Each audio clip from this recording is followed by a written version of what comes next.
Now, as we stabilized the financial system, we also took steps to get our economy growing again, save as many jobs as possible, and help Americans who'd become unemployed.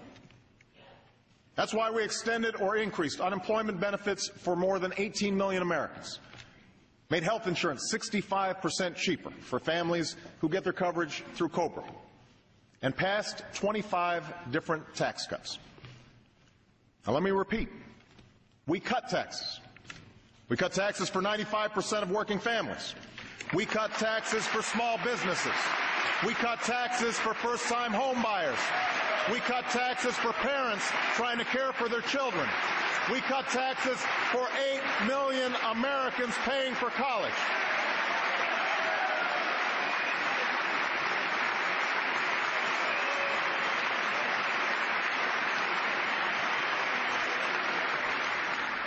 I thought I'd get some applause on that one.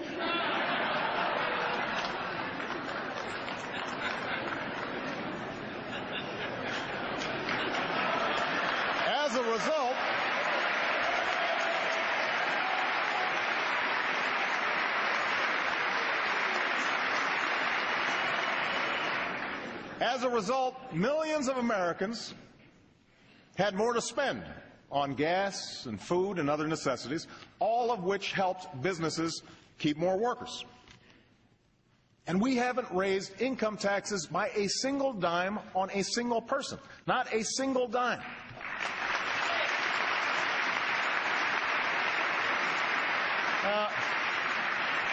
Because of the steps we took, there are about 2 million Americans working right now who would otherwise be unemployed.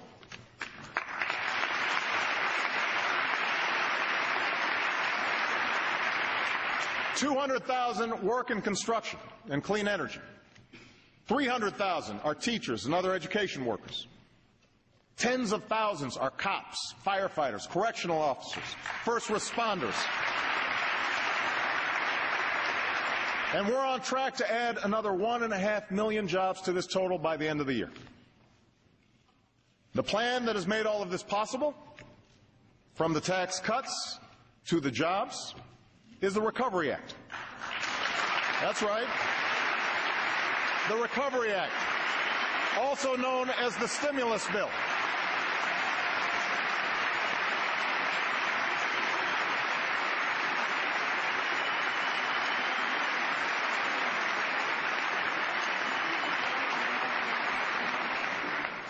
Economists on the left and the right say this bill has helped save jobs and avert disaster. But you don't have to take their word for it. Talk to the small business in Phoenix that will triple its workforce because of the Recovery Act. Talk to the window manufacturer in Philadelphia who said he used to be skeptical about the Recovery Act until he had to add 2 more work shifts just because of the business it created. Talk to the single teacher raising 2 kids who was told by her principal in the last week of school that because of the Recovery Act, she wouldn't be laid off after all. There are stories like this all across America. And after 2 years of recession, the economy is growing again. Retirement funds have started to gain back some of their value. Businesses are beginning to invest again. And slowly, some are starting to hire again. But I realize that for every success story, there are other stories of men and women who wake up with the anguish of not knowing where their next paycheck will come from, who send out resumes week after week and hear nothing in response. That is why jobs must be our #1 focus in 2010, and that's why I'm calling for a new jobs bill tonight.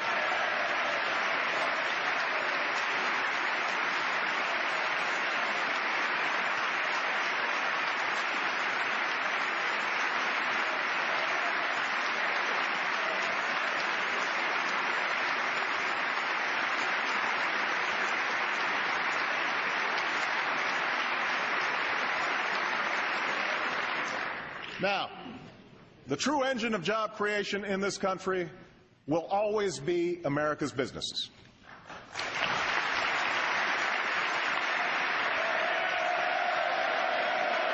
agree.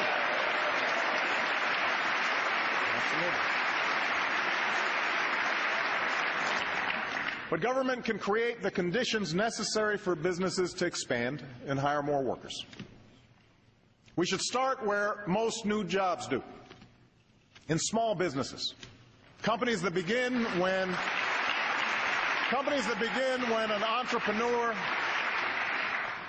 entrepreneur takes a chance on a dream, or a worker decides it's time she became her own boss. Through sheer grit and determination, these companies have weathered the recession and they're ready to grow.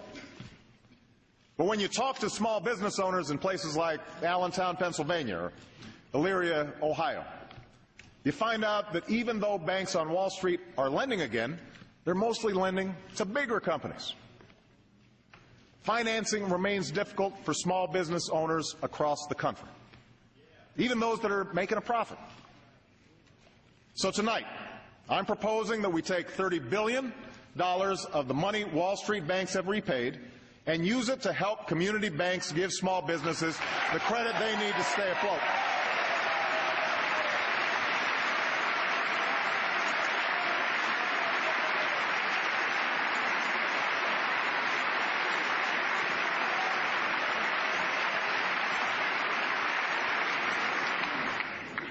I'm also proposing a new small business tax credit, one that will go to over 1 million small businesses who hire new workers or raise wages.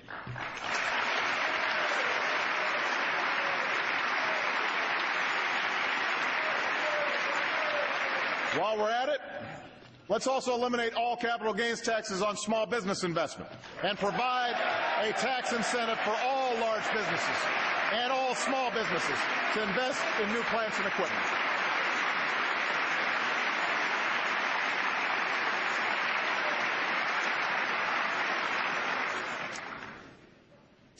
Next, we can put Americans to work today building the infrastructure of tomorrow.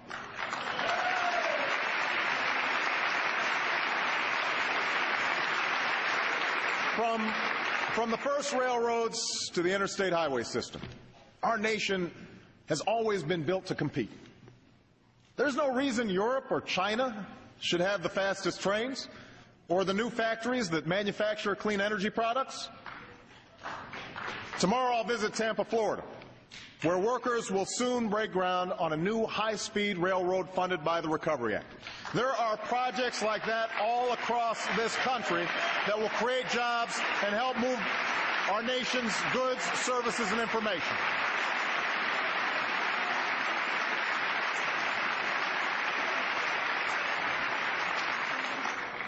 We should put more Americans to work building clean energy facilities and give rebates to Americans who make their homes more energy efficient, which supports clean energy jobs. And to encourage these and other businesses to stay within our borders, it is time to finally slash the tax breaks for companies that ship our jobs overseas and give those tax breaks to companies that create jobs right here in the United States of America.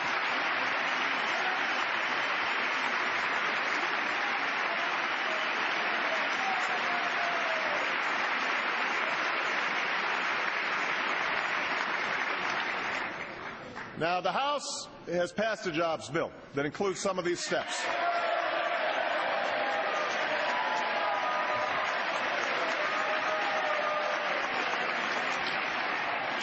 As the first order of business this year, I urge the Senate to do the same, and I know they will.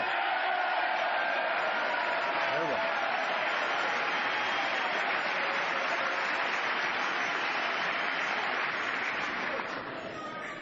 People are out of work. They're hurting. They need our help. And I want a jobs bill on my desk without delay. But the truth is, these steps won't make up for the 7 million jobs that we've lost over the last 2 years. The only way to move to full employment is to lay a new foundation for long-term economic growth.